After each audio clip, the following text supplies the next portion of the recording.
Hello guys, welcome back to my YouTube channel. This is Gerald's TV at syempre meron na naman po tayong panibagong reaction at ito nga po ay patungkol dito sa isang nag-iisang prinsesa ng Kalinga, walang iba kundi si Rina. So yun nga mga kaibigan, bago natin umpisahan yan ay kung bago ka pa lamang po dito sa ating channel ay pakibisita po ng channel ni Kalinga Prab, Kuya Bal Santos Matubang, Ated na Vlogs at syempre ang lahat po ng Kalinga partners, no, si Rodamix Vlog, no, ay bisitahin niyo po at syempre suportahan po natin ang lahat po ng Team Kalingap. So yun nga mga kaibigan, no, eto na,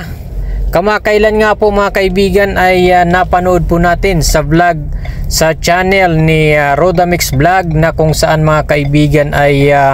nakakatuwa ito mga kaibigan dahil unti-unti na po nating nakikita at napapanood mga kaibigan na itong si Rina ay mahilig talaga sa musika, no, sa pagsasayaw at pagtutugtog at parang ito nga ang hilig ni Rina dahil ngayon nga mga kaibigan sa vlog ni Rodamix Vlog ay binilhan po ito ng piano, no, itong si Rina at nakikita naman natin mga kaibigan na itong si Rina talaga ay tuwan-tuwa, no, at makikita mo sa kilos ni Rina na talagang gustong-gusto niya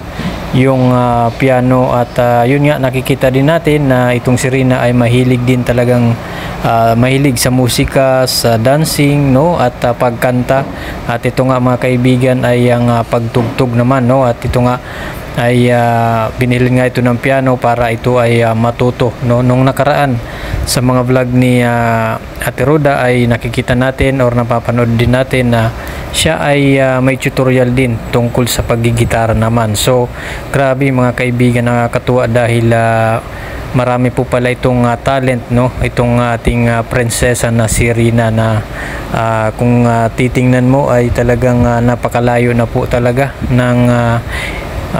improvement at pagbabago ni Rina. Talagang makikita mo yung pagpupursige niya, no, sa kanyang sarili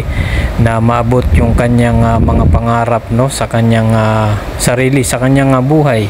no, at yun nga ay talagang makikita mo or mapapansin mo na parang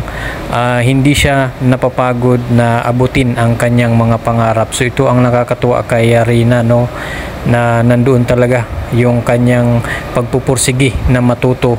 sa kanyang gusto, no, katulad nga nito ng pagtugtog, pagkanta ay talagang makikita natin na parang yun talaga ang gusto niya or ang talent ni Rina. So yun, pasalamat po tayo doon sa nag-sponsor ng mga kagamitan ni Rina doon sa gitara, doon sa piano, no. Lalong-lalo na mga kaibigan, no, pasalamat po tayo dito kay Ate Roda na siya talagang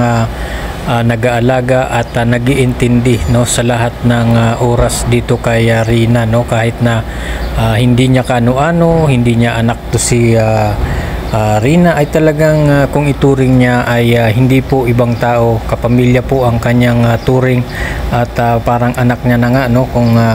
kanyang ituring itong si Rina. At syempre huwag po nating kalimutan na pasalamatan din, no, sina Kalinga Prab, Kuya Bal Santos Matubang at lahat po ng sponsor na talaga namang hindi po nakakalimot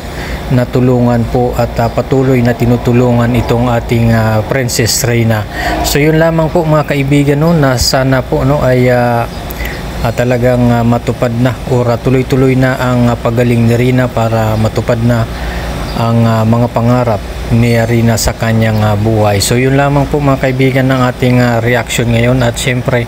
patuloy lang po nating suportahan sina Kalinga Prab, Kuya Bal Santos Matubang, Ated na Vlogs, Rodamix Vlog at lahat po ng Team Kalingap. So yan lamang po mga kaibigan, maraming salamat po sa inyong panonood.